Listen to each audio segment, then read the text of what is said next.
평안하십니까 성도 여러분. 오늘은 민수기 16장 16절부터 35절을 모세를 통한 하나님의 심판이라는 제목으로 묵상하겠습니다. 여기서 하나님은 앞에 레위 지파 고라와 르우벤 지파 다단과 아비람 그리고 여러 지파의 250명의 지도자급 인물이 합세하여 일으킨 모세와 아론에 대한 반역에 대해 심판하고 계신데요. 특이점은 모세의 권위를 강조한다는 사실입니다. 반면 이어지는 16장의 나머지 부분에서 18장까지는 아론의 일반 레위인과 구별되는 제사장으로서의 권위를 강조한다고 할 수 있습니다. 이제 본문을 차례로 살피며 반역자들 앞에서 하나님이 모세와 아론의 권위, 특별히 모세의 권위를 어떻게 높여주시는지 확인해 보도록 하겠습니다. 첫째로 16절부터 19절입니다. 여기서 고라와 그를 따르는 250명의 지휘관들이 향로를 가지고 성막 문 앞에 나와왔는데요.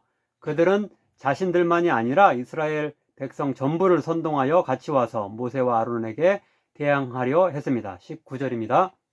고라가 온 회중을 회막문에 모아놓고 그 두 사람을 대적하려 하매 여호와의 영광이 온 회중에게 나타나시니라. 그들의 그러한 행동을 저지하고 모세와 아론을 보호하기 위해 하나님이 임하셨다는 말씀입니다. 아마도 하나님의 임재에 놀라 그들은 성막에서 물러나 자신들의 처소로 돌아갔을 것입니다.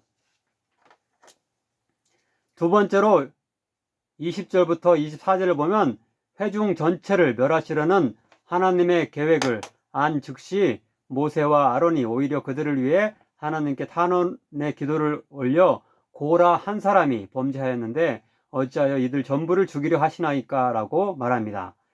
자신들을 해치려는 일에 동조한 회중에 대해 자비를 베풀어 달라고 하는 정말로 선한 지도자가 바로 이 모세와 아론이라는 것을 보여주는 대목입니다.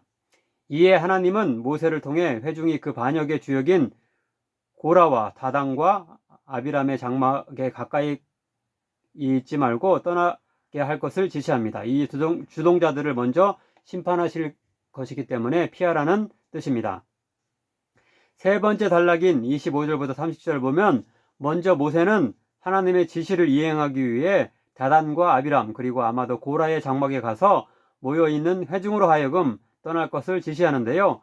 이때 모세는 하나님의 심판의 방식을 미리 들었는지 그 주동자들과 그 가족과 그들의 모든 소유가 땅속 수올로 빠져 사라지게 될 것이라고 말합니다. 이 수올이라는 것은 성경에서 음부라고도 이렇게 하는데 지옥 우리 지옥이 땅속에 있는 걸로 이렇게 고대인들은 그렇게 생각을 했는데 그래서 이 지옥을 상징하는 곳이라고 볼 수가 있겠습니다. 예. 이렇게 그들과 이렇게 그들의 모든 또 가족과 모든 집 그 장막과 모든 소유가 다 그 땅속으로 파묻혀서 생매장되고 그 일이 벌어진 것입니다. 그런데 이런 놀라운 심판의 방식은 모세에게 리더십, 곧 지도력을 주신 분이 바로 하나님이심을 증명하는 일입니다. 곧 28절입니다. 모세가 이르되 여호와께서 나를 보내사 이 모든 일을 행하게 하신 것이요 나의 임의로 함이 아닌 줄을 이 일로 말미암아 알리라. 마지막 단락인 31절부터 35절을 보면 먼저 이 모세의 말과 같은 방식으로 그들은 심판을 당하게 됩니다. 31절부터 34절입니다.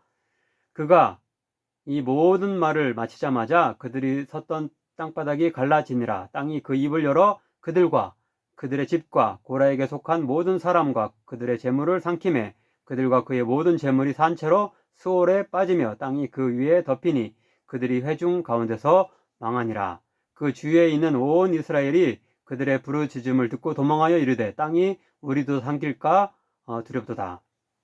이렇게 모세가 바로 전에 말한 것과 똑같은 방식으로 그들을 하나님이 심판하셨다는 사실은 모세가 하나님의 참된 대리자이며 하나님께 위임받은 절대적 권위를 지닌 지도자임을 나타내고 있다고 할 수 있습니다.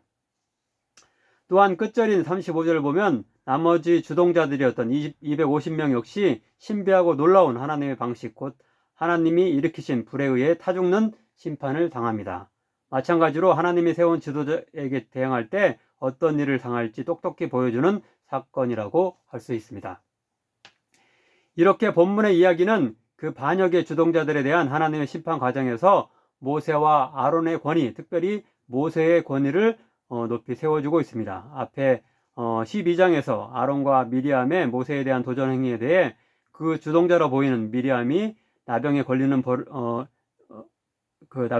벌을 내리시고 하나님과 독대하는 모세의 유일무이한 권위를 세워주시는 것과 마찬가지로 여기서는 모세의 말하는 방식대로 심판이 행해지게 함을 통해서 그의 권위를 다시금 세워주고 계십니다.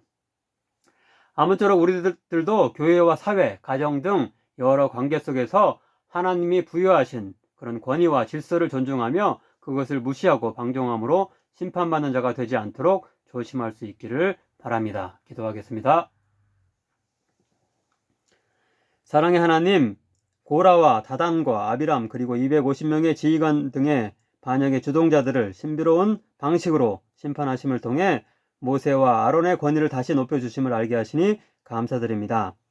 하나님의 편에 서서 의를 행하는 자가 소수일 때가 많지만 하나님이 부여하신 정당성과 권위를 가지고 악한 무리들의 방해를 물리칠 수 있도록 하소서.